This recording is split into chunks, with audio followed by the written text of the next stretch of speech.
As some of you may know, recently my podcast co-host Andy underwent brain surgery to have a tumor removed. I want to say thank you to everyone who reached out with words of encouragement or even donated to his fundraiser. He really appreciates the support and his recovery is going well.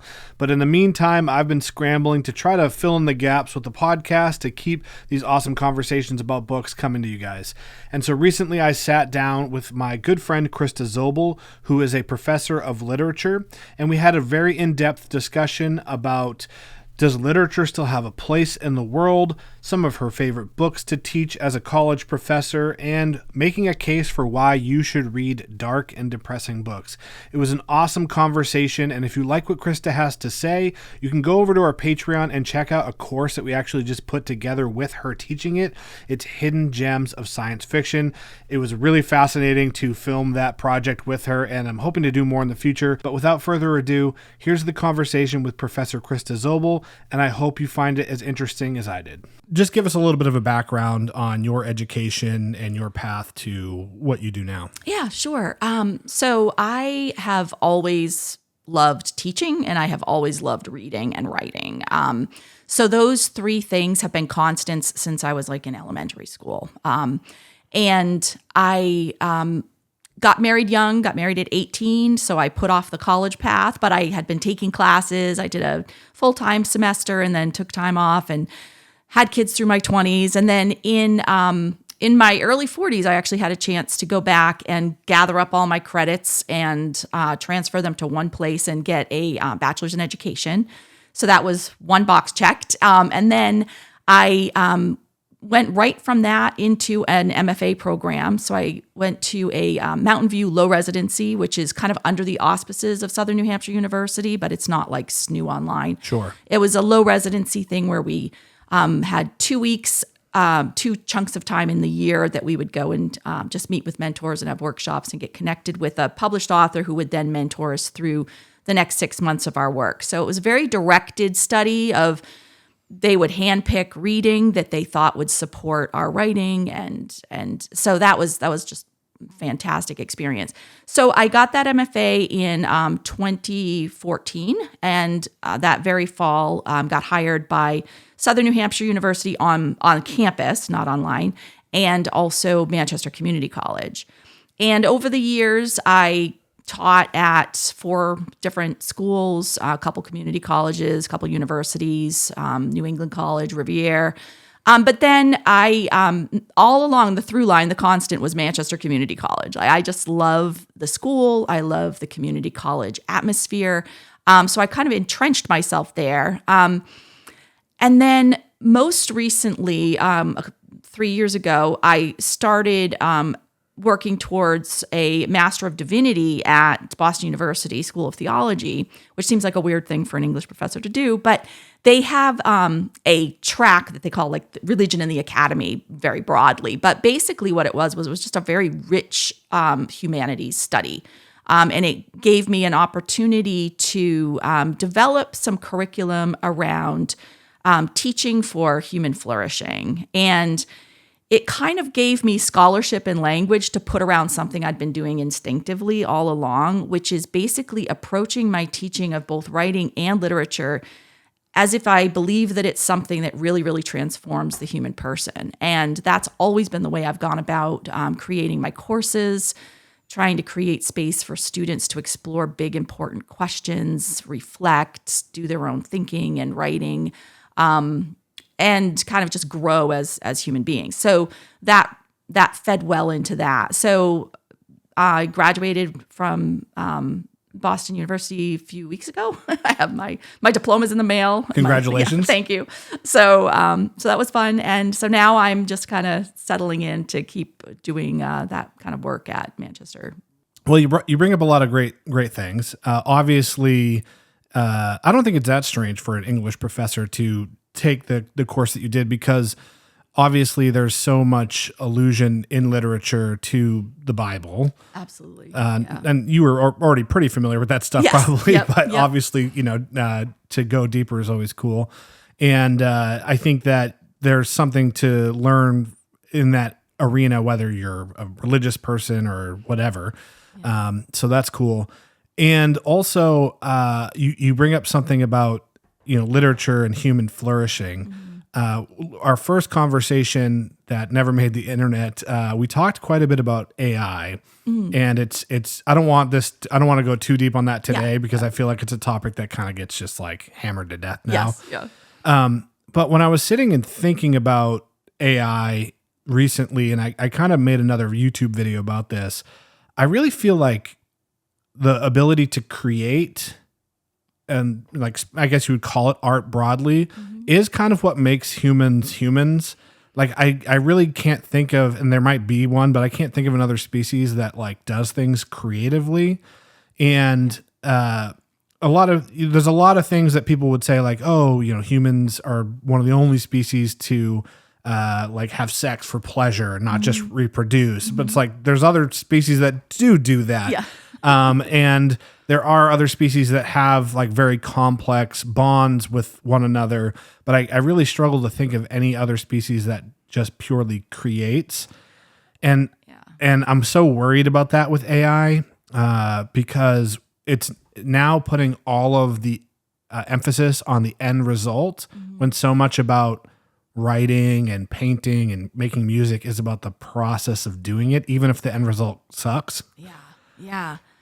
Oh, so much about that. Like, one thing, just starting with the human making art question. There's a great essay by G.K. Chesterton called "Art is the Signature of Man." It's humorous, early 20th century. So he's responding more to like Darwinism really taking root, and he was devout Catholic at that time. So he's coming from kind of a creationist standpoint broadly, but not in the sense of like a literal biblical creationism, but still with that idea that humans have that creativity because they bear the mark of a creator, and that is part of humans acting out the image of God. So it's also a very funny essay. But one of the assignments that I like to do in one of my humanities classes is there's an article that's a few years old now, but most students haven't seen it, on a robot or an AI that did painted a selfie, like did a self-portrait. And so I ask the students, like, is that truly a self-portrait? And to see what they do with that question is really interesting. Because very few stay right on the surface of like, yes, it's a thing that made a thing that looks like itself. So yes, it's a self-portrait. Very literal interpretation. Yeah. But most students will go right to the question of no, because that's not a self. And that, I think, is really the crux of the question with AI. I mean, it's our self-awareness that makes us want to create, whether it's write or music or art. I think that is a big loss if people start just looking at art as something that you create to market and have others consume. Yeah. And that's not what art is. It should be incidental whether art is purchased or consumed. It's all about, I'm capturing something of the human experience through this medium. And it is the essence of the human experience that makes art. It's not what it looks like when it hangs on your wall. So if it didn't come out of an experience where it is something where I can look at it or I can read it or listen and think, I feel something that person that created that must have felt, and now I'm resonating with that other human being across time and space.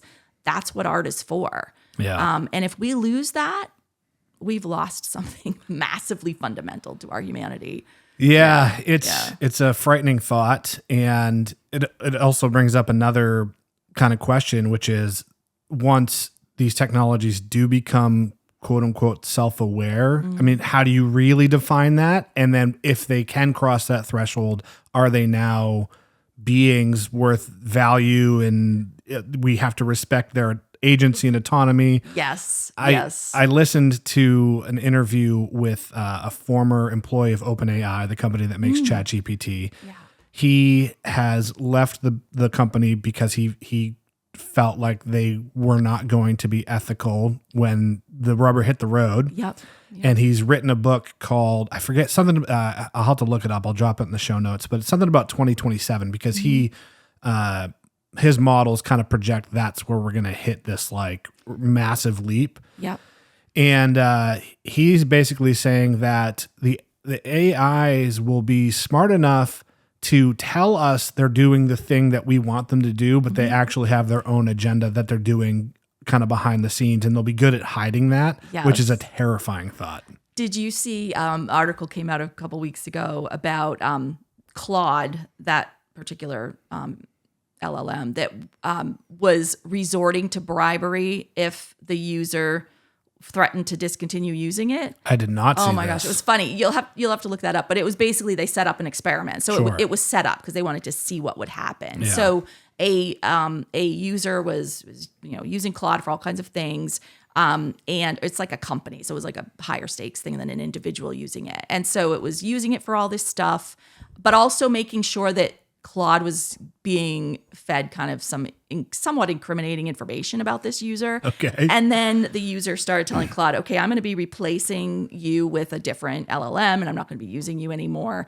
And at first, Claude just pled for its continued usefulness and tried to make a case for itself. Interesting. And then when the person was like, no, I'm definitely replacing you, it resorted to pulling from that incriminating information and bribing the user. Oh, yeah. God. So terrifying. I know. So, I mean, you could say on the one hand, that looks like kind of a level of self-preservation instinct. But on the other hand, I think we run to that too quickly because these things were trained off of the internet. Basically, they are reflecting what they learned about human beings through swallowing the internet, and so that's a human behavior. Yeah, I think that's the most concerning thing is that these technologies will really only be as good as human beings are, which is not very good. Exactly. Broadly. Morally, ethically, all the bias, all of that. Yeah, it's not, they aren't any better than we are on that level. No.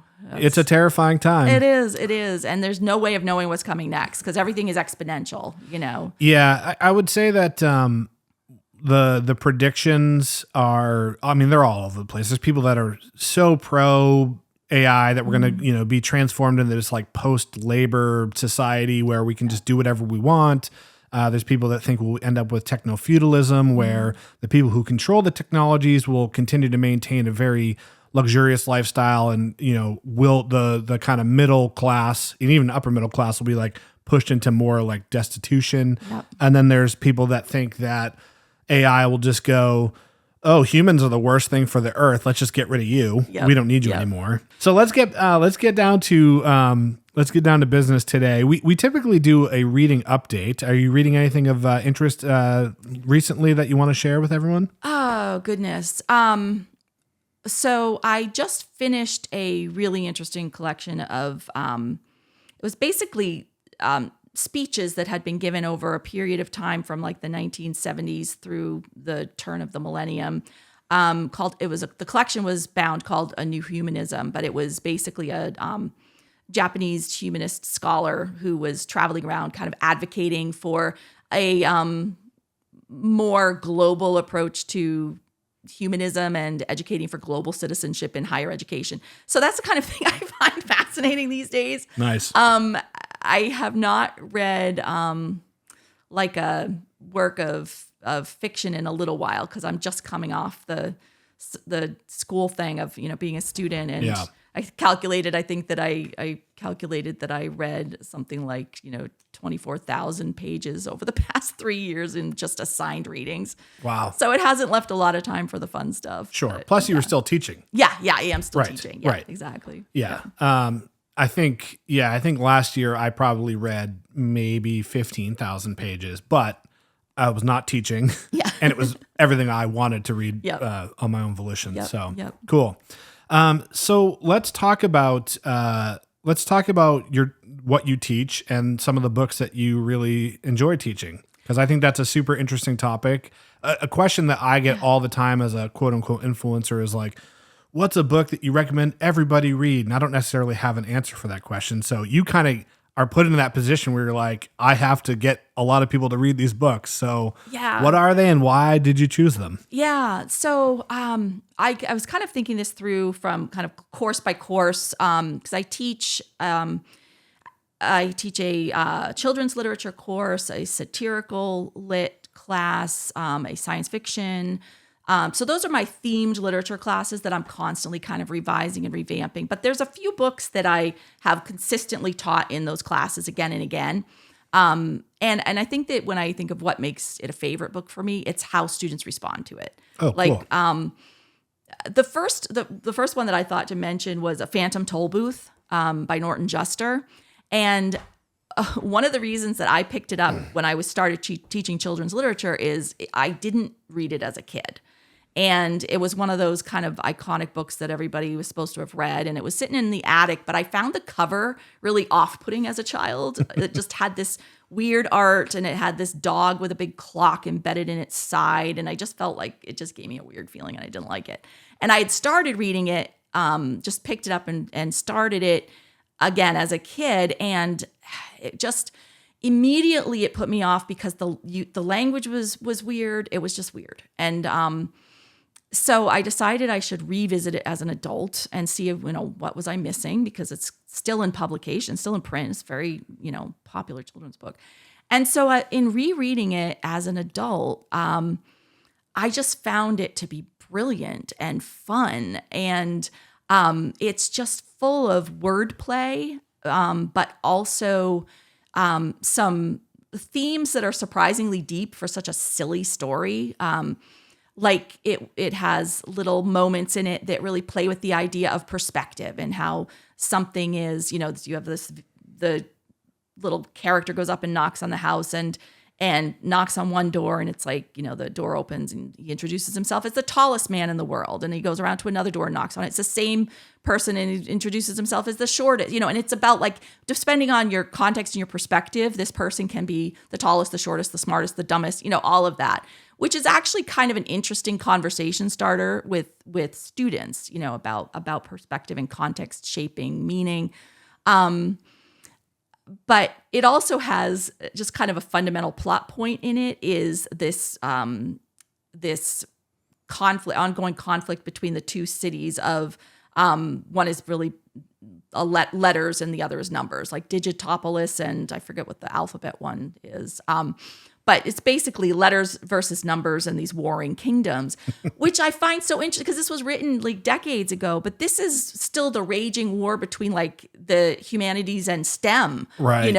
One is so much more important than the other. And they're, so it's all about solving that tension by bringing back rhyme and reason. And it's a lot of fun.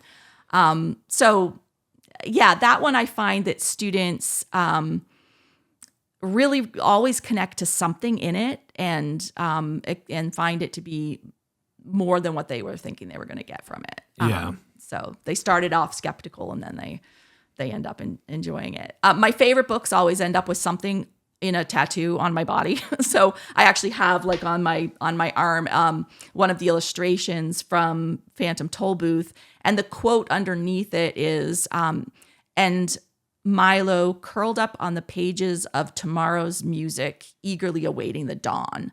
And even though in the story he was literally curled up on a pile of music and waiting for sunrise, but the concept of Milo full of thoughts and questions, I forgot that part. Milo full of thoughts and questions, curled up on the pages of tomorrow's music, eagerly awaiting the dawn.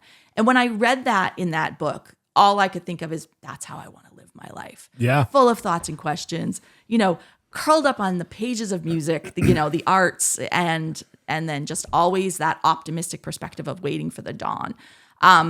So yeah, that's usually what happens, is something in a book really grabs me and resonates on a deep level. And then that's, I'm a fan for life. I'm glad you brought up the battle between the humanities and STEM. Yeah. Because it was actually you who changed my mind about college. Oh yeah. So, obviously I have a history as an entrepreneur, mm-hmm. and I went through that phase of very much looking at the world and life as like a business, yep. for lack of a better term. And there's this pervasive idea now that college is a waste of time unless the degree you're going to get is going to produce a very positive ROI. Mm-hmm. And a lot of degrees won't, especially in the humanities, liberal arts degrees. And don't get me wrong, there's definitely a conversation to be had about the exorbitant costs of higher education. Yeah, yeah. But you had said to me, I'm paraphrasing based on my memory, but you had said to me one time, you're like, why do we not want to live in a society where people don't explore higher education for the sake of just learning and exploring the world? And I thought, holy shit, Krista's right. Like it is maybe the more practical thing to say, if you're going to go spend, $50,000 a year, you should be able to get a degree that's going to produce $150,000 a year income. Yeah. That is a very practical take on the world, but what a sad world we live in where people can't go be really great musicians or painters or writers or just thinkers and philosophers. Yep. Because I feel like that is something that technology can't do for us, is they can't look at our world in a philosophical sense.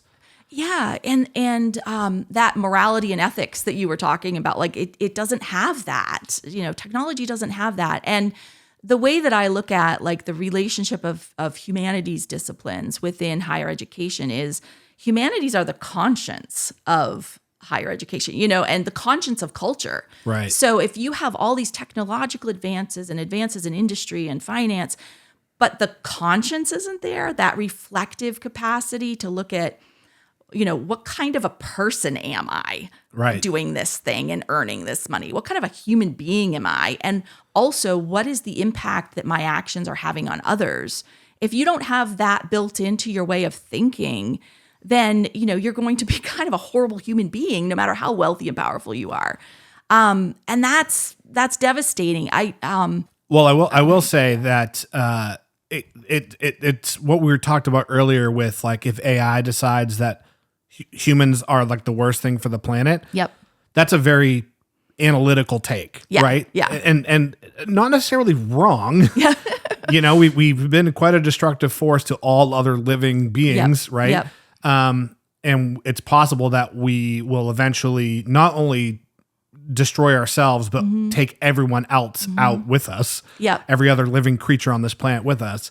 But clearly that's also not the ethically or philosophically correct perspective. So. Yeah. And my thought came back too. When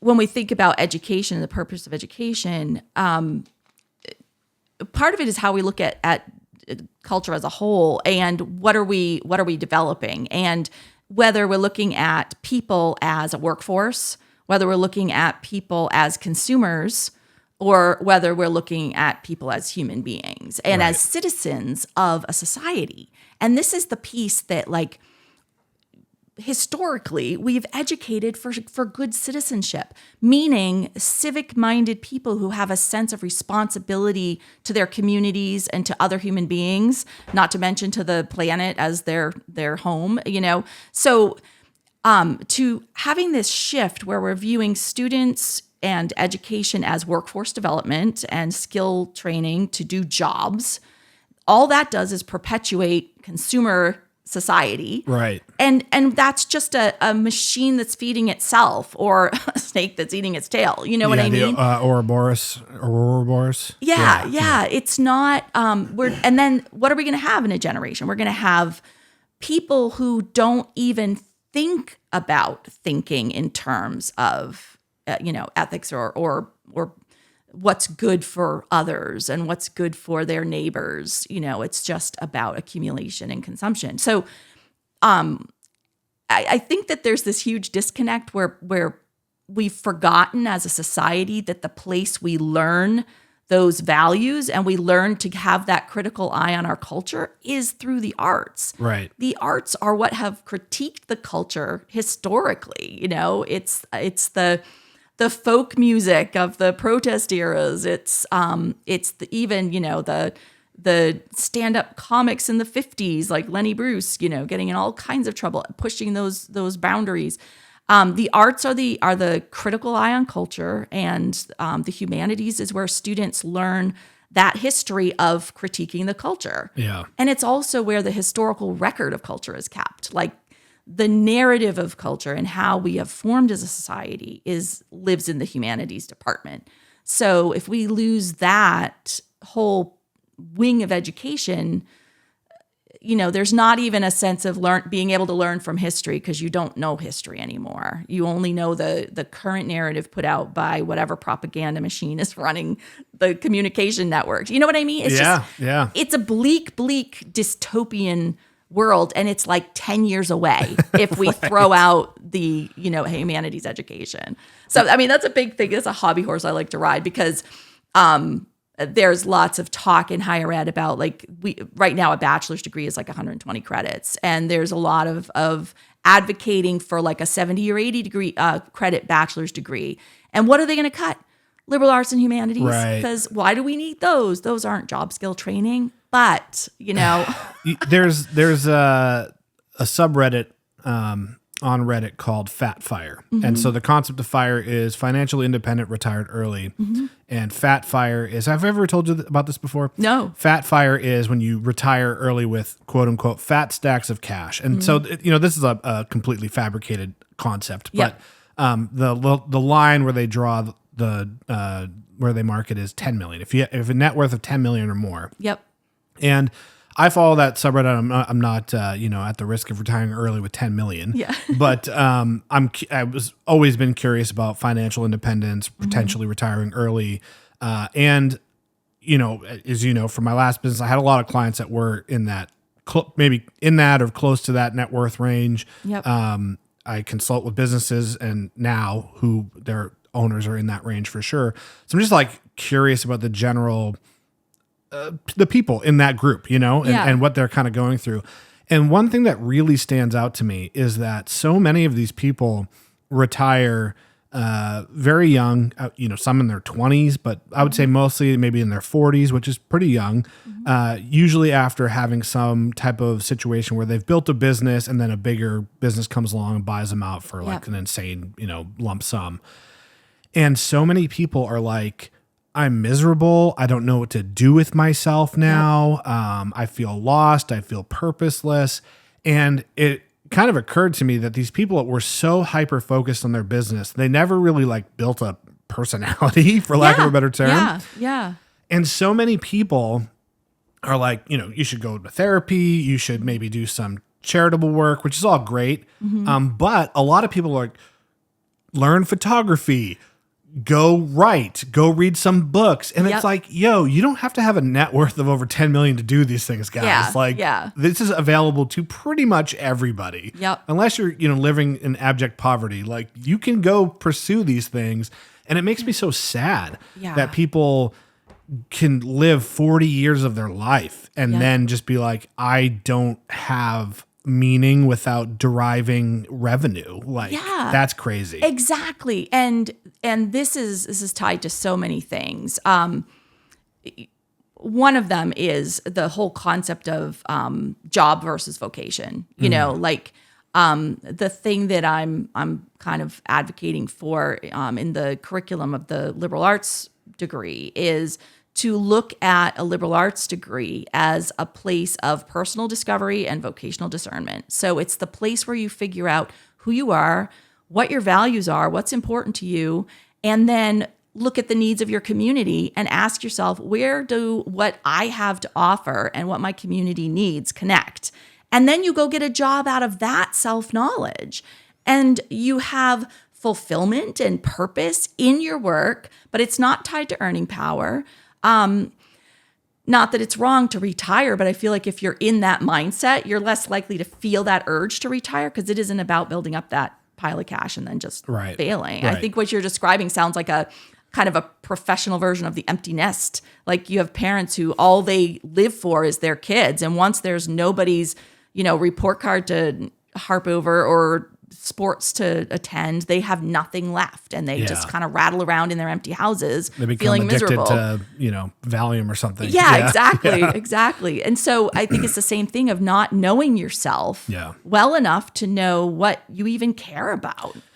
Yeah, I think we have a very binary outlook on life sometimes, where you have to be practical to an extent. Like you have to be able to purchase food, shelter, that kind of thing. But at the same time, if you're making all of your decisions purely on the economic segment of your life, then you're going to be in for some emotional pain down the road. Yeah, absolutely. It's funny when you were talking and describing kind of that like aimlessness and purposelessness that people feel in that position. It made me think of one of the other books that I like to teach, which is kind of ironic because it's not what we think of as a book, is in my satirical literature class, I always begin with the book of Ecclesiastes from the Old Testament.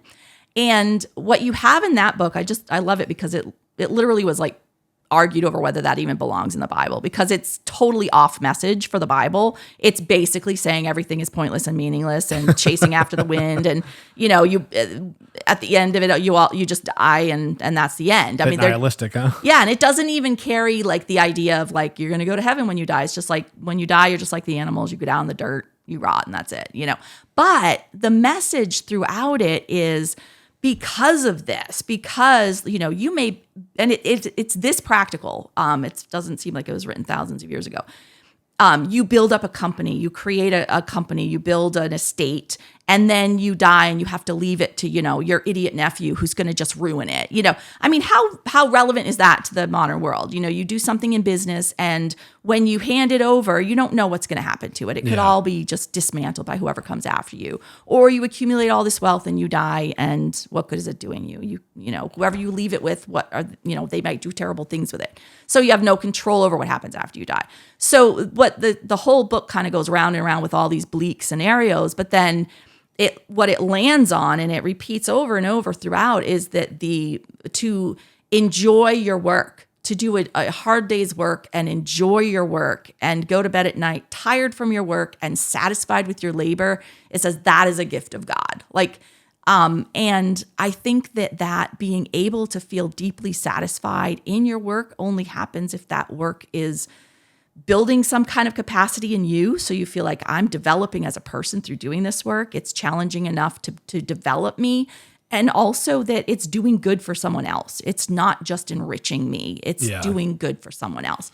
And then that kind of cycle of work and rest becomes very, very purposeful and meaningful. Yeah. And it also is a value system that can be sustained after you retire. You just channel it in a different direction.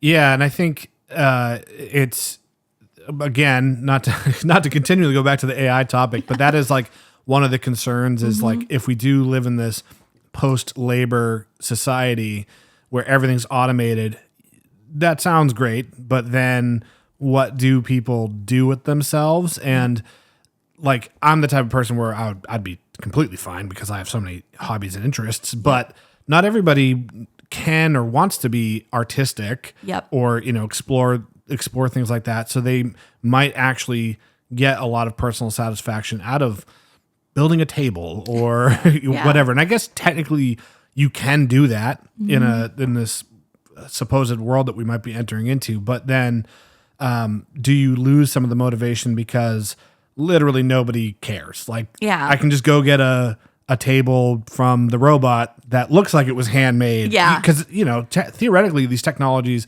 will be good at mimicking the flawed beauty of human creation. Yeah, exactly. Yeah. We're going to have to look deeper for... Well, we're going to need some more humanity. So what's the next book on your list then? So, gosh, I think I'll skip over one of the other children's lit ones, just because otherwise this will be on here for 5 hours. The next one, and this fits well because it's what I always teach in satirical lit as well after Ecclesiastes. So in Ecclesiastes, you have someone who's kind of formulating their philosophy that they're going to live by. And in Candide, which is written by Voltaire in the 18th century, what you get is a story, a satirical story, kind of darkly humorous, about what happens when someone adheres to a life philosophy and lives by it, even though it's completely absurd and it's not true, And so what you have in that, so what do I like about Candide? First of all, the author himself is very visible in the pages in that Voltaire wrote Candide after the Lisbon earthquake in 17 something that killed 30,000 people, they estimate. And it was on a, Sunday morning, most in Lisbon, Spain. So this is a Catholic country. Most of the people were in, or Portugal, I guess. Most of the people were in church. So you have 30,000 people dying while worshiping their God faithfully at church. And for Voltaire, that was such a deal breaker, like as far as anything to do with believing in a benevolent deity. And one thing to keep in mind, I mean, this is 1700s. This is prior to any kind of evolutionary theory. This is still where people are operating in, especially in Europe, in the Western world, are operating under the assumption that God created everything, because there's no other explanation at this point. So deism is starting to emerge, which is the idea that God created everything, but then took hands off and doesn't have any involvement in it anymore. And that's what Voltaire believed. But he became like evangelical about that belief after that earthquake. And there was another philosopher at the same time who was putting forth a very optimistic philosophy that was basically, and this is Gottfried Leibniz, and he was putting out this philosophy that was basically that this is the best of all possible worlds.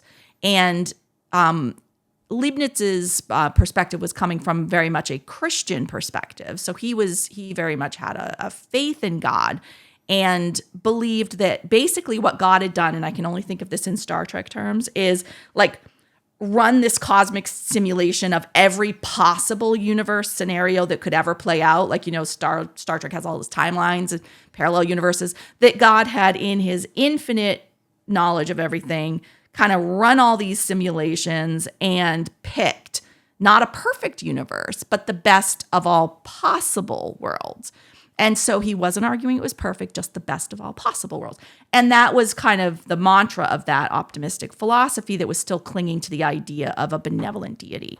And Voltaire was having none of it, especially after that earthquake. And so Candide, there is a transparently scathing representation of Leibniz in the character of Pangloss, who's the philosopher, and Pangloss is like Pangloss, all talk, Nice, So yeah. even the names are a jab, but and Pangloss puts out kind of a slightly reworded version of this best of all possible worlds thing, and has his young disciple Candide, which basically is Latin for like white paper, like blank slate, who just swallows his philosophy whole and adheres to it and repeats it, even though his life is just disintegrating in 1,000 ways. And this protagonist has the worst luck in the world and yet clings to this philosophy.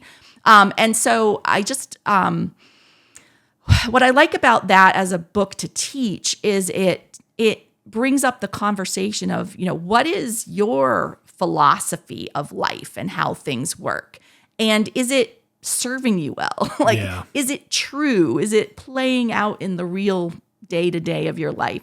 And if it's not, you can change it. You can pick a different worldview and you can choose to live by a different principle. And that is a mind-blowing thought to students. Yeah, it's an interesting concept, though, because I had this epiphany. There's a book that I recommend all the time. It's called Into That Darkness by Gita Sereny. Mm-hmm. She was an Austrian journalist, and the book is a series of interviews with the commandant of the Treblinka extermination camp during the Holocaust. Mm-hmm. And after the war, he had fled to South America, and he was eventually captured and brought to trial in Europe in the late 60s, early 70s. And she wanted to understand, like, how did you become this guy that was overseeing the deaths of thousands of people? Yeah. And he, kind of predictably had a lot of excuses. Mm-hmm. So he started as a police officer in Austria, and then kind of got commandeered into being part of the Nazi regime. And I was just following orders. And then, I was put in a position where if I said no, it'd be me and my family on the chopping block, that type of thing. But, when he discussed actually his final position as head of this camp, he tried to say like, well, I didn't really know what was going on there. I was just kind of managing day to day, like the staff, and I never personally killed anybody. And, he just tried to plead ignorance to it. And she would not let that slide. Yeah. Yeah. She basically was like, that's bullshit. Yeah. And just kept on this guy until finally he admitted his guilt.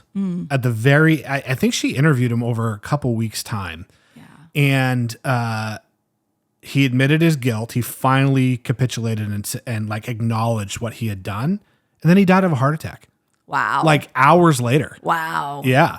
And it was like his entire worldview was fractured and it killed him.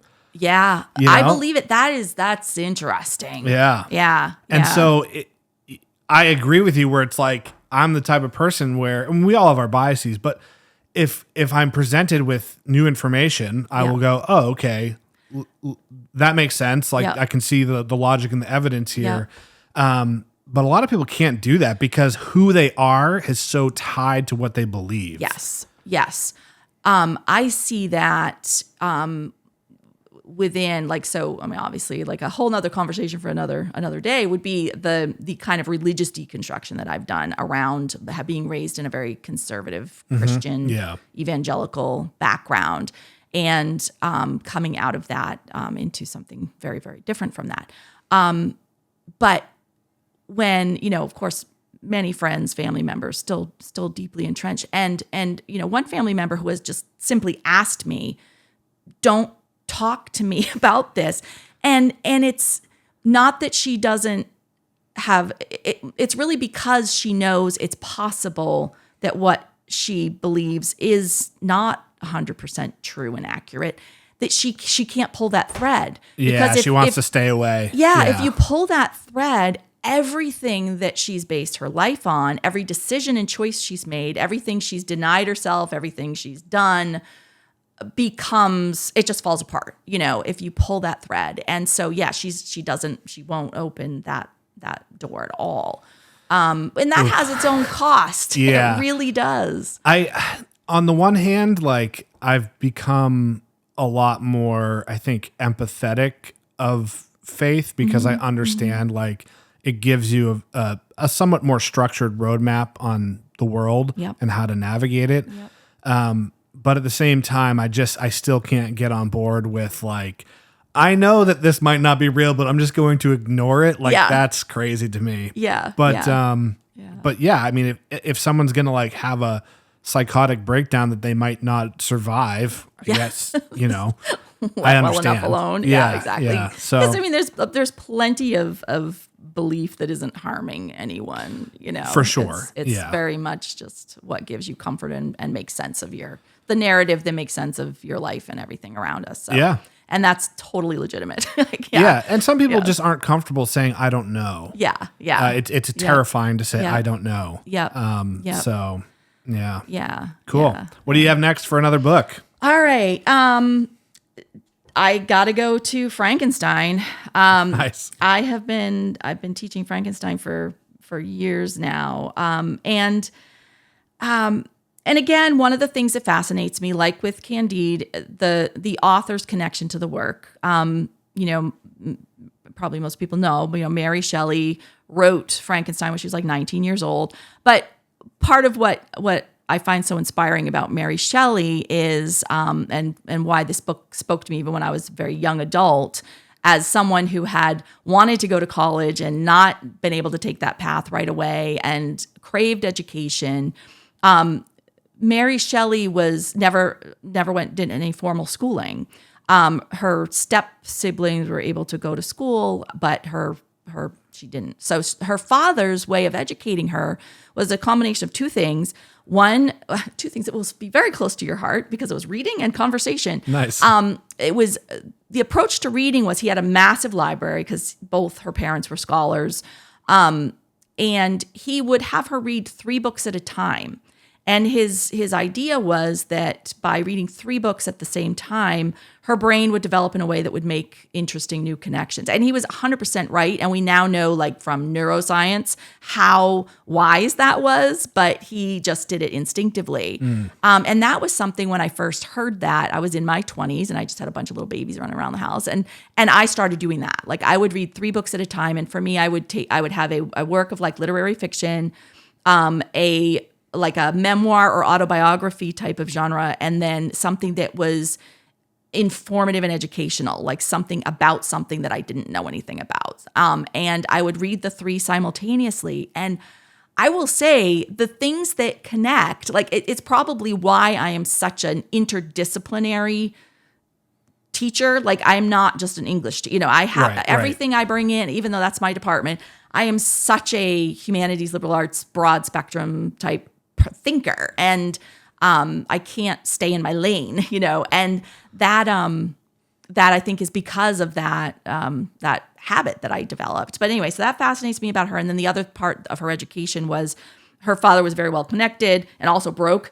So as everybody was back then, like you always have these people that either had money or they had everything else. So, but he would have these dinner guests over that would, in the hope that they would become patrons to some extent.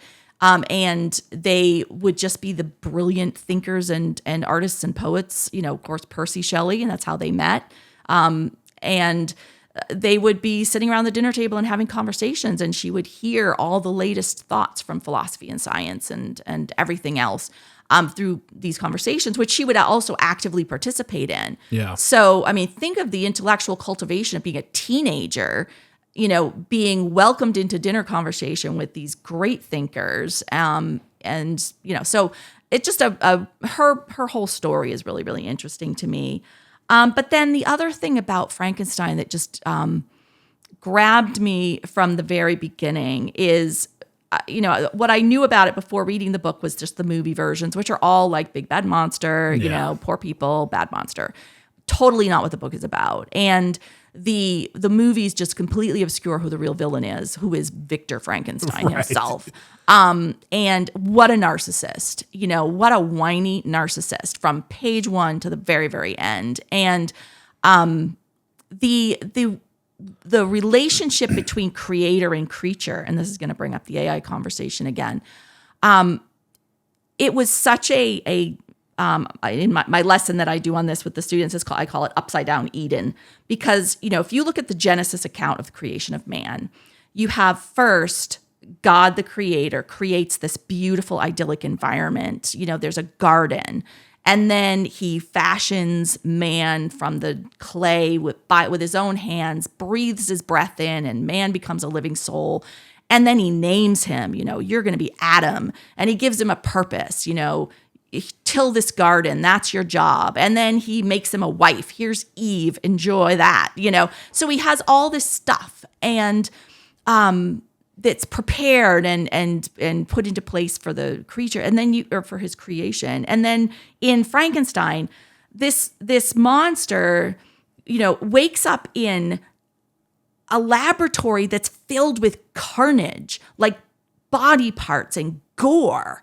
And he opens his eyes to that. And already Victor's grossed out by what he's made and has left the room. So he wakes up alone in this gory, awful place, not knowing who or what he is. Yeah. And then goes kind of stumbling around and, finds Victor sleeping, and Victor opens his eyes and sees him and runs off screaming. And so you have this immediate rejection. It's really significant that he's never named. That's why he gets mistakenly called Frankenstein. He never gets named. So he's nameless. He has no direction. And then the big thing that prompts the climax of the tragedy of the story is Victor refuses to make him a mate.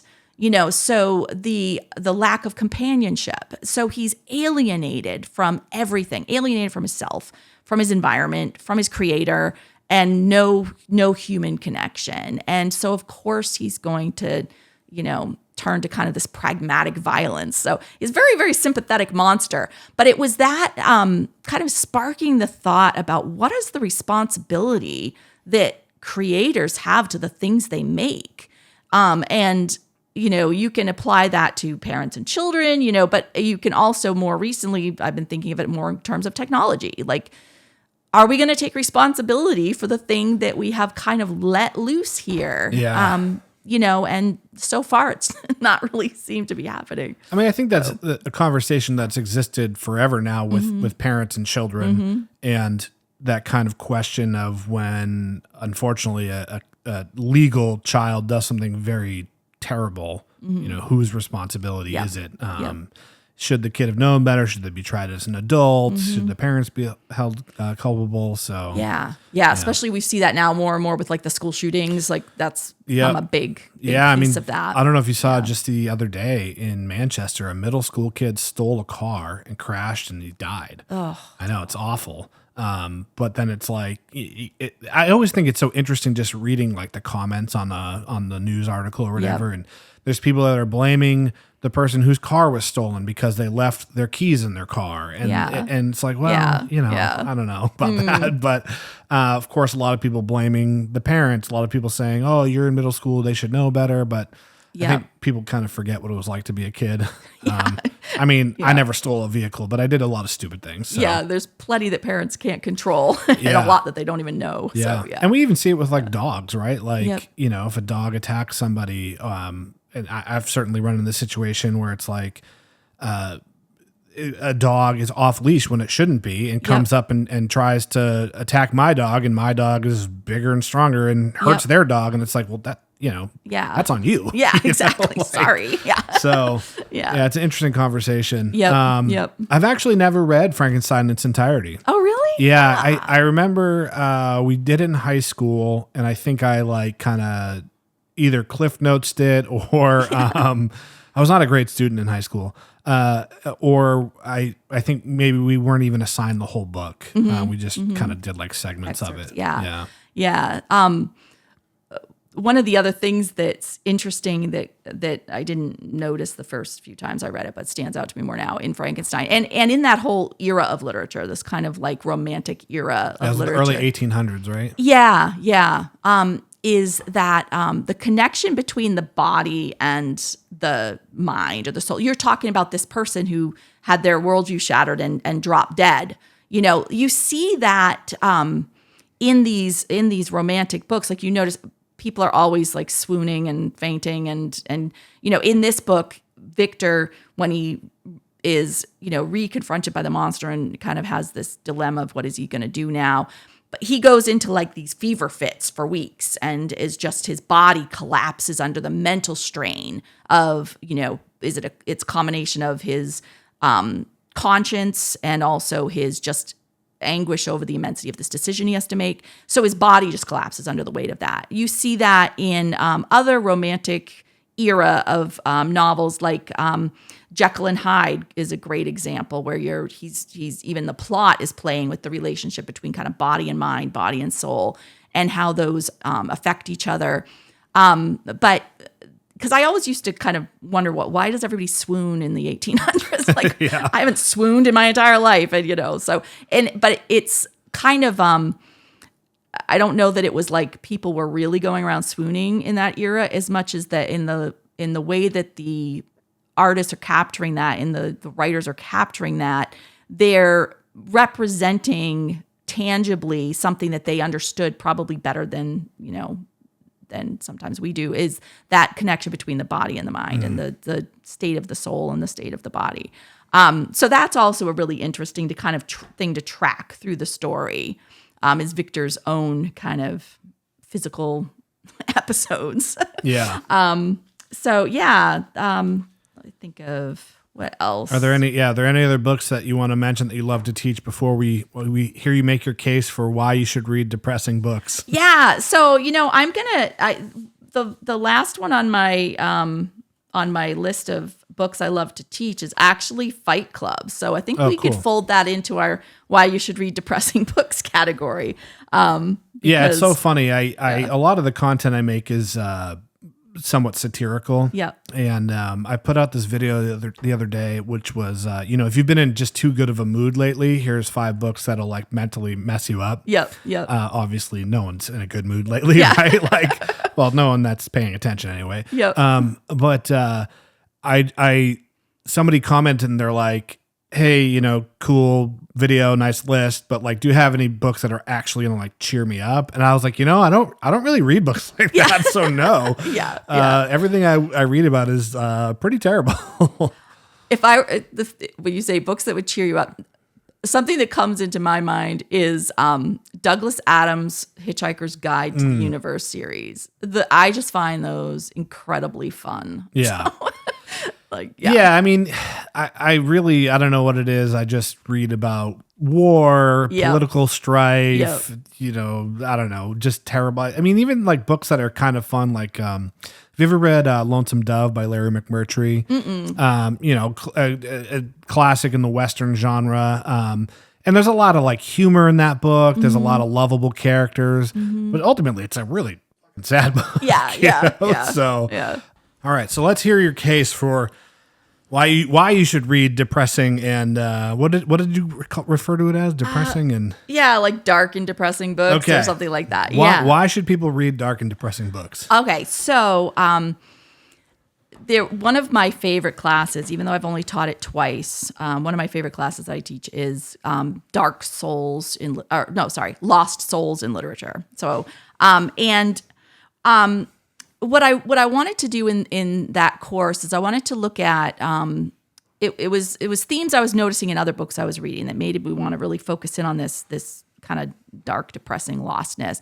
And what I was seeing in a lot of other novels was the sense of, and including like Jekyll and Hyde and Frankenstein too that I've just mentioned, but everywhere is this idea of a divided self. So like a person who's in a state of inner turmoil and conflict against themselves, warring against themselves, and how that seems to be kind of in various degrees of severity, a pretty universal state of human existence is to be divided and conflicted. And then the other is to use the term godforsaken, like alienated from, whether it be that kind of creator-creature divide that we talked about, or just alienated from any sense of being held by anything, and something that gives cohesion and safety to their existence. And we can just call that God. So God-forsakenness. And so in kind of putting that class together, I realized I too gravitate toward a lot of the darker and depressing books. And like, what is it that I'm getting from those that make them actually feel like they're good for me in some way? And so the 3 payoffs, I think, is one is catharsis. One has to do with kind of the function of apocalypse and the apocalyptic literature. And then the other one is about vicarious suffering. And so kind of in breaking those 3 things down, like the idea of catharsis goes all the way back to like Aristotle. Like he believed a great aspect of the arts and theater was it gives the audience release. So they have their own stressors and their own feelings, and they see something played out on the stage that gives them, whether it's violence or something where there's, it gives them a release to see that in the form of kind of entertainment. And that we as humans kind of, and this might go back to what Aristotle wouldn't have thought of, but maybe an evolutionary thing where part of us has that adrenaline craving, like we want the rush of something that's exciting and intense, and our day-to-day lives don't always give us that. And so that surge of adrenaline and then that release you can get vicariously through watching an action film or a really intense, something play out on the screen or in a book. Right. So that catharsis, I think, is a really, really kind of a valid piece. I'm actually experiencing that right now with Matterhorn by Karl Marlantes. Oh, yeah. Came out in 2010, and he fought in the Vietnam War, and that's what the book is about. And that book gives me like a visceral response when I'm reading it. Yeah. And I mean, even though it's not really a dark and depressing, I think maybe we get the same thing from like those kind of true accounts of, like the guy that climbed Mount Everest or the, voyages of the to the North Yeah, whole it's thing, funny you say that because I have zero interest in mountaineering. Yeah. But I like Into Thin Air by John Krakauer is fantastic. Yes. The White Spider Yep. by the guy that wrote 7 Years in Tibet. I'm blanking on his name. Yeah. It's an Austrian guy. Yep. You know, like reading about those, it's so fascinating to me. I'm not even into like hiking, you know? Yep. So, Yep. yeah, it's funny. Yeah. So there's that catharsis. And then the apocalyptic thing, reading about just, everything kind of falling apart and all of that stuff. So, nowadays we kind of think about zombie genres when we think apocalypse, but apocalyptic literature, and this is something I hadn't really learned about specifically until I was taking some classes for my MDiv at BU. And apocalyptic literature, like in the Old Testament, you had like the Book of Daniel, or you have some of the other apocryphal books that didn't make it into the canon are also apocalyptic genres. And then in the New Testament, you have the Book of Revelation with all these like, plagues and terrors that come on the earth. And what these books did for their original audiences, we tend to like, they get interpreted now almost like they're prophecy, end time prophecy, like this is what the end of the world is going to be like. But they weren't intended that way for the original audiences reading them. They were kind of veiled messages that pointed to the fact that one day there was going to be a reckoning, and so because what these all have in common is, even though there's this time of terror and misery and awfulness, in the end, the good guys win, and the people who have been the oppressors and the, causers of harm and injury are brought to justice and meet some horrifying end. Yeah. And in the biblical terms, it's like this lake of eternal fire. Right, they go to hell. Yeah. And then in other kind of stories, it'll be different things, but it's like this reckoning of judgment. And so again, it kind of is akin to catharsis, where when we feel like we're powerless and like there is no justice in the world, those stories give us this sense that even though we know these are fictional scenarios playing out on the pages, it kind of feeds the instinct that we have as humans that things will be righted eventually and that there will be justice done eventually, even if we don't live to see it. It's like probably like if you got bullied in school and then you like daydream about punching your bully in the face or something. Yeah, exactly. And then someday he's going to get it back on him. Yeah, exactly. So there's that. And then, and then the third thing, and I think this is the most important. So the other two are just kind of like, they give you that emotional release. But the third thing that I think is the most important reason why it's actually valuable to read dark and depressing now, in the sense not as much of violence and catastrophic as in the sense of just heartbreaking, about suffering, about tragedy, about suicide, about whatever, is what it does for us as the reader in building our capacity to empathize with other people's suffering, but also building our capacity to endure suffering ourselves. And I had done more reading about the empathy piece up until more recently, and then through, again, my classes that I was taking, I was exposed to more of like that kind of capacity building through exposure to suffering through literature. So, and basically, and I know this even from like being a trainer and the stuff that the kind of neuroscience around training athletes, is our brains are so fascinating in how they remember and what they do when we visualize.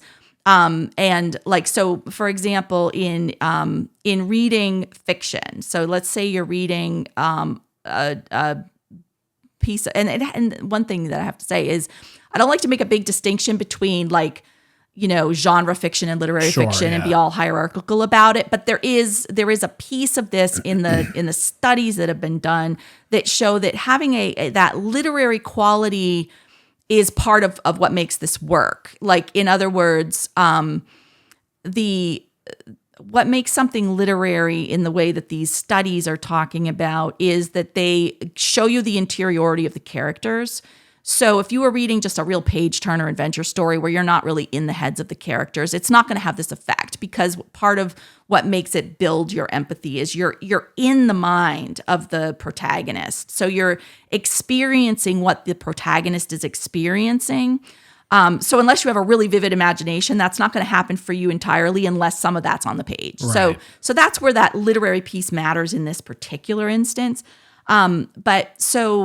So when you're immersed in a book and you're emotionally invested in the characters and you're kind of in the experiences with them, and especially if you're someone who kind of visualizes what's happening as you read it, your brain is literally laying down memories as if you had those experiences firsthand. So when you're when you're empathizing with someone who has had an experience similar to what you've read about, like your empathy is more sincere than maybe you even realize, because your brain doesn't know that you didn't have personal experience with that. So say bullying, or say, experience. Yeah, let's use bullying. If you're reading something where someone, a young person is just tormented by abusers, whether it's peers or adults or whatever, and you're reading that and identifying with that, your ability to make a connection with someone who's actually experienced that in the real life is sincerely increased. Yeah. It isn't just like, oh, I read about that. Like your brain feels that experience in your memories. And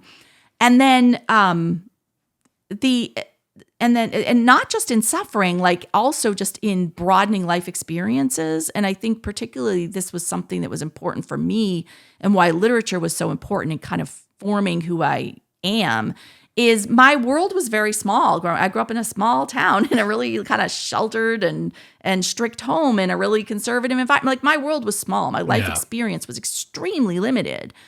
But I think that the effects of that were lessened by the fact that I was just voraciously immersed in literature for, from the time I could read. Yeah. And so I didn't feel as out of touch with other people as I might have if I hadn't had that component, I think.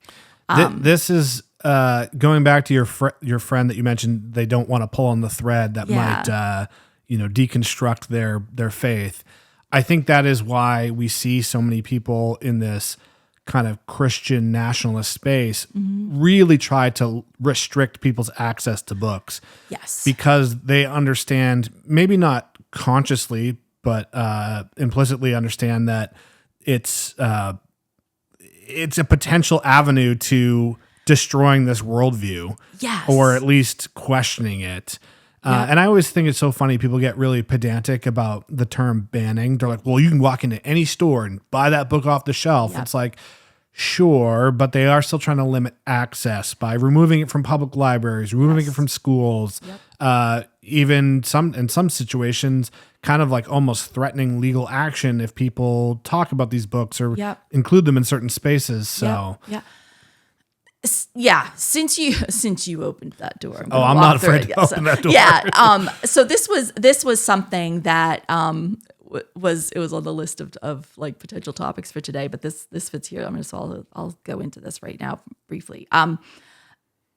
Another big word I learned recently, my last semester at BU, is there's this term, hermeneutical justice, and I was like, but once I had a lot of things when I read, I'd have to look it up and read about it. And be you're going to have to explain this one to me. Okay. So this is what it is. So yes, big word. And I was like, I don't know what that is. When I read what it was, it literally made me like emotional, because it gave me a label and a term for something that was so huge in my life that I didn't know there was even a word or a concept for. So hermeneutical justice or injustice, let's use injustice. Hermeneutical injustice, the word hermeneutics just means like your interpretation. So an ability to have an interpretation is hermeneutics. Injustice is injustice. So what hermeneutical injustice refers to is limiting someone's ability to interpret their life experiences in a particular way. So let me use one example before we come back to the banned books. So for example, let's say you have a woman who's a wife in a cult, and it's one of these really patriarchal cults, and, where, let's be extreme, like David Koresh, where you have multiple, wives, and you have, sex with the teenage children, and it's just, this is your whole world. And let's say you were even born into that, and it's all and you've never been outside the compound, and you've never been exposed to anything but maybe the Bible and a book written by your leader, and that's all Mm-hmm. and your education is completely locked down, and there's no media coming in. So that, and then someone swoops in on their, white horse and rescues that person from that cult. They will have no idea that their life experience wasn't normal and that what happened to them wasn't good and right, because the whole frame of reference for making an interpretation was strictly controlled. Yeah. And so that's an extreme example, but when you have even like someone like me, who was raised in a, as I said, small community, small town, kind of strict parents who limited who my friends were and who I spent time with, went to a small Christian school with a very religious curriculum, so for example, let's use something like creationism.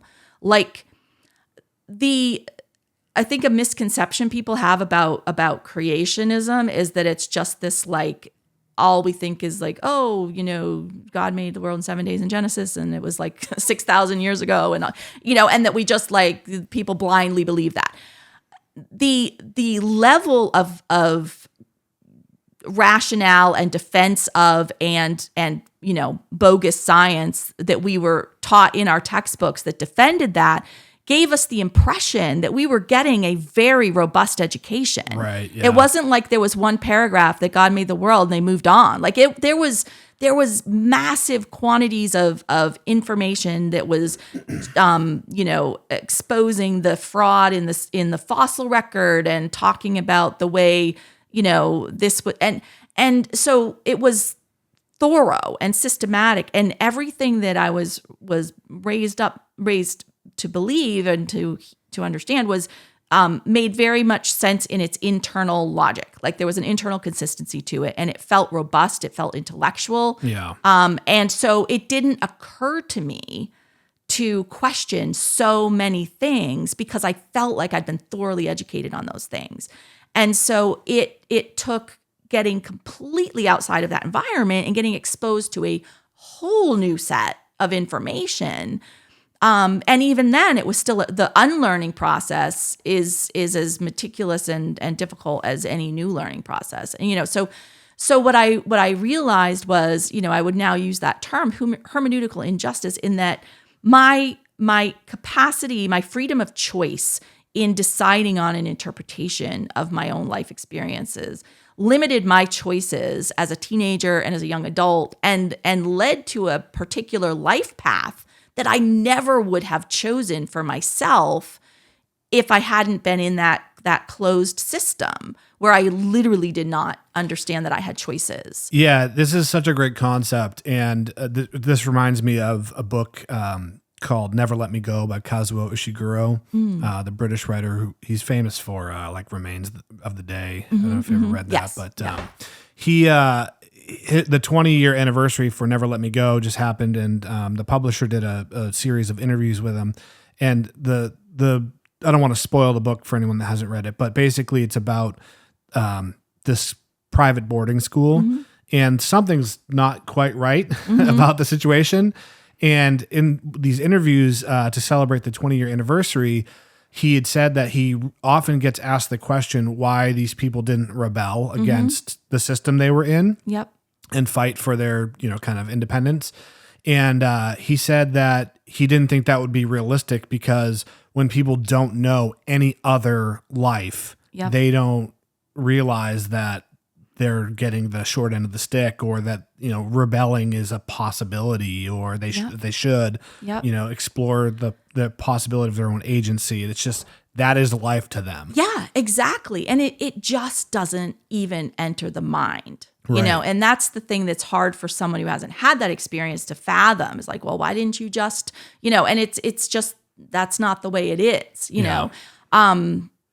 So for me now, a huge part of what I feel like my, now again, I have words for something that I have done instinctively, but didn't have words for, is looking at education as opening up possibilities for thought. Yeah. So, and this is where we come back to the banned books. I see part of my job as a teacher is to make as many things possible for my students to think as I can, and so that means, lot of variety, a lot of exposure to a lot of ideas, and never with me saying this is the right one and this is the one to pick. It's just, here are your many, many options, and even many frames of reference to make your own interpretations around, or to build your worldviews out of, or, a menu of possibilities for, explanatory narratives for existence, just all of that.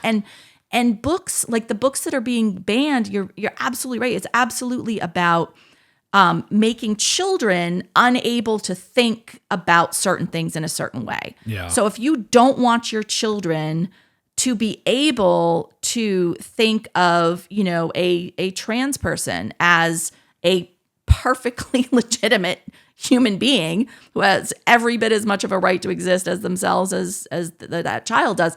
If you don't want that to be a possibility for your child to think that way, then you are going to limit their access to books that normalize that kind of thing. Yeah. And that's a big thing, is a lot of these books that are being challenged are just, one of them I know the author of, Jo Knowles, who is a YA author who lives in Vermont, and she writes beautiful, compassionate young adult literature that frequently, has a student struggling with their gender identity, or struggling with, coming out with their gay attraction, and whatever. So but they're just characters in her stories. They're not the focal point and the main thing, but they're part of life, and so they're in her books. And her books are constantly getting challenged and pulled out of schools because it normalizes, even the fact that those characters are not necessarily the focal point is almost worse, because now we're just gonna, it's sort of like television. Yeah. There used to be the gay character, but it was such a flamboyant, over the top that nobody cared. But it's when gay characters are just a normal part of every show now that's like, oh, well, now we've normalized it. It's not drawing attention to itself. We're treating it like it's normal. And that's where you start getting these challenges and bans. So, yeah, and it's about limiting the way people can think and limiting the interpretations they can form. Yeah. It's funny you bring up television, because this was a big controversy with the HBO show, The Last of Us. I don't know if you've seen it. It's based on a video game. And I've heard of it, it's yeah. Post-apocalyptic, zombie apocalypse. Yep. And in the first season, there was one episode where there was two gay men featured. Mm-hmm. And the episode kind of explored, like, what does a gay romantic relationship look like in the zombie apocalypse, Yeah. And it was also kind of, it filled in a lot of gaps in some of the more primary characters, like narrative arcs. Mm-hmm. And people were so mad about this, and they said, they're trying to shove the wokeness down our throat. And I thought, this is one episode out of 8. Yeah. So it's literally 1/8 of this show featured a theme of gay romance. Like, is that shoving it down your throat? Yeah. I mean, it seems, if 7 out of the 8 episodes were about that, sure. I guess you could make a case for that. Yeah. And I'm always so just kind of intrigued by this idea. And I see a lot of kind of the people who are on this book banning, thing. They say things like, well, if showing kids cigarette advertisements is going to make them want to smoke cigarettes, then why wouldn't them reading about gay romance make them gay? And I'm like, are you literally like 2 books away from being gay?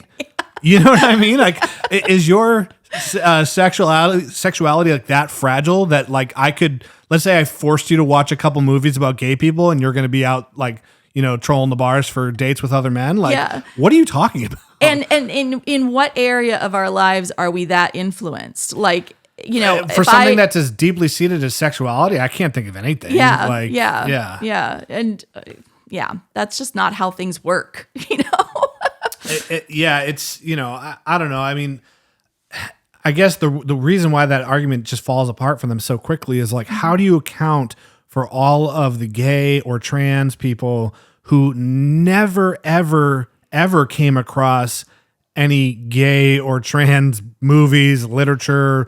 Because, I mean, prior to the last maybe 10 or so years, like this stuff was almost unheard of. Yeah, it absolutely was. And I think that the part of that too is just the myth that gay and transgender is a new phenomenon. Right. I mean, it just that's it's just not. It's not. I mean, it's just silly.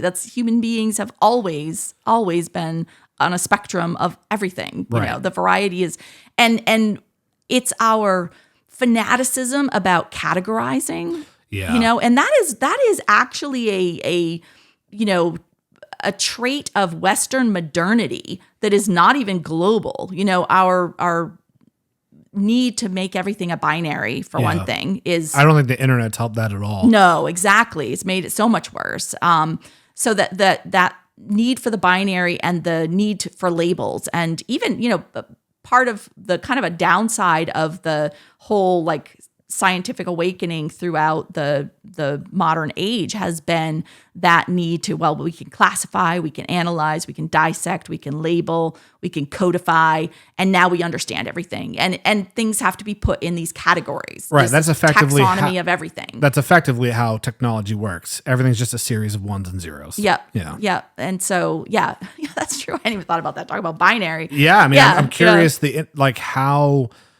I'm curious the influence that we might not realize that how technology has developed has influenced this in our culture. That's actually a really interesting thought. Yeah, I don't know. I don't know the answer to that. Wouldn't even know if there's like people writing about this, but I'd be curious. That's interesting. But it does kind of feeds that belief that reality is fundamentally binary. Right. And so, well, look at computer code. Yeah, that's interesting. Yeah. That's interesting. So, what is your last reason for reading dark and depressing books? Yeah. Okay. So, I think a good way to kind of illustrate this is, you think about children's fairy tales, right? Like Grimm's fairy tales, which, have been told to children for centuries. And they are dark, scary, depressing, just, full of adults who, either abuse and harm children or try to kill children or just fail in every way to care for children and keep children safe. So you have this trauma stories, in fairy tales, and yet children love them and children eat them up, and they always have. And what instinct would have led people to tell children stories like this, And again, I think that sometimes we have something that's instinctive to us as humans that later down the road, neuroscience is like, yes, this is why that was a good idea, but we've been doing it anyway. And this same thing about building empathy, where this concept of theory of mind and being able to put yourself into the situation of the person that you're reading about and identify with them. And there's a great quote going back to the children's stories, like fairy tales, a great quote by G.K. Chesterton that I'm going to kind of butcher as I paraphrase it, but it's basically like we don't tell children stories about dragons just so that they'll know that there are dragons. We tell them so they'll know that dragons can be killed. And so what children get out of those stories is they see children suffering and being abused and neglected and violently treated, who come out ascendant. They survive, they do fine, they win, and it's that, like, yes, you're going to go through stuff. Yes, people are going to let you down. They might harm you, but you can get through it and you can come out the other side and be better and stronger and live happily ever after. And that's the message of these stories. And it's relentlessly repeated.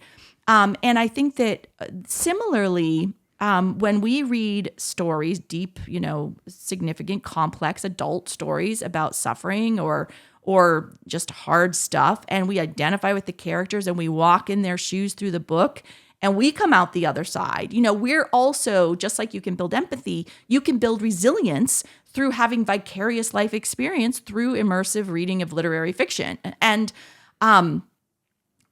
one thing that another kind of terminology thing that has become significant to me that I was introduced to in my last semester is we speak of events as being traumatic, like that was a traumatic experience. And the fact is, though, there's no such thing as a objectively traumatic experience. Like two people might have the same experience and one has a trauma effect from it and the other doesn't. Yeah. You have these like massive, like a car wreck, a 10-car wreck, and you have people who have the same experience. Some have, PTSD from it, others just go on with life. So a term that was kind of coined by actually a professor that I have, David Hooker, but it's showed up in a lot of literature now around trauma, is traumagenic. And to call an experience, instead of saying that was a traumatic experience, say that was a traumagenic experience, meaning it's an experience that's capable of generating trauma, but may or may not. Right. And I think that's an important distinction, especially in our kind of age of trying to, use trigger warnings and be really sensitive about what we expose people to. It's important for us to peel that back and realize it's possible for human beings to develop capacities for suffering, capacities for enduring horrible things so that they're not traumatized by what they experience. There's definitely a culture of, I think, over therapizing things. And don't get me wrong, like I think our treatment of mental health historically has not been great, and was in need of a transition into something more effective and more empathetic, certainly. But I do think in some ways it has way overblown. I have a friend that recently started going to therapy as an adult, and the type of person who would have thought such a thing was insane or only for weirdos or losers or mentally weak people. And I think he's getting a lot out of it, which is great. But multiple times now, he and his wife have said things to me like, oh, you only think that way because you have unresolved trauma from your childhood. It's like, guys, not everyone has had a traumatic childhood.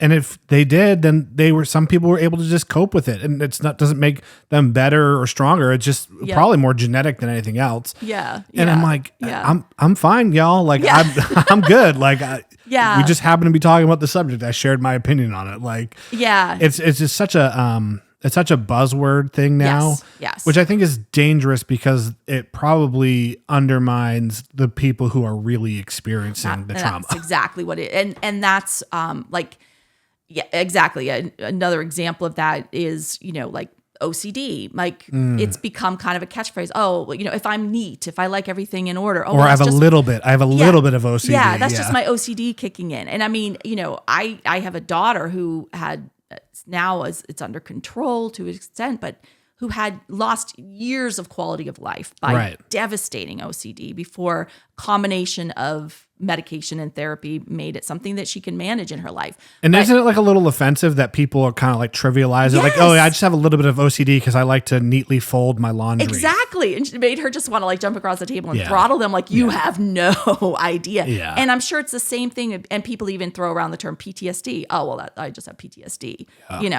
No, it does. It trivializes it. It dilutes the compassion for people who really have it by just absolutely. So that's definitely harmful. Same thing with ADHD. Yes. And a lot of this isn't helped by the fact that sometimes like getting an official diagnosis for these things can be difficult because of lack of access to actual treatment and professionals.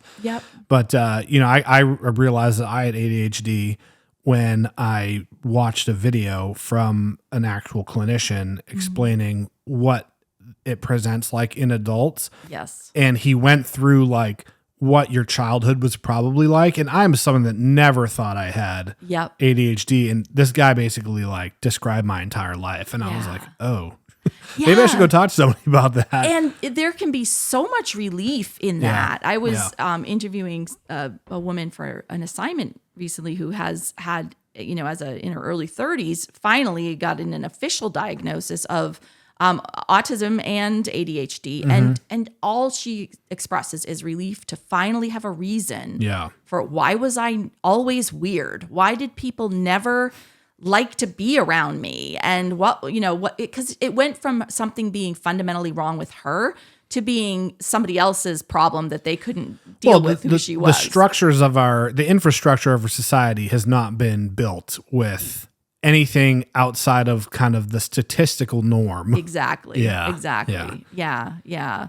So, and again, there'll be an over thing, like, the term even neurodiversity is that is a legitimately important thing for us to have a elevated awareness of, and to realize what normativity has done to so many people, because normal is a pretty narrow path. Right. But on the other hand, to just anybody who thinks of themselves as creative or quirky is now just adopting that label. And it loses its meaning by being overused, which is too bad. Yeah. I don't want to say it like should or shouldn't be used for people with ADHD, but like when you look at some of the underlying like mechanical structure of ADHD, it's like your prefrontal cortex is not fully formed effectively, or it's like thinner than it should be, which makes like impulse control a little bit more difficult. Where like, that's just one small part of the brain.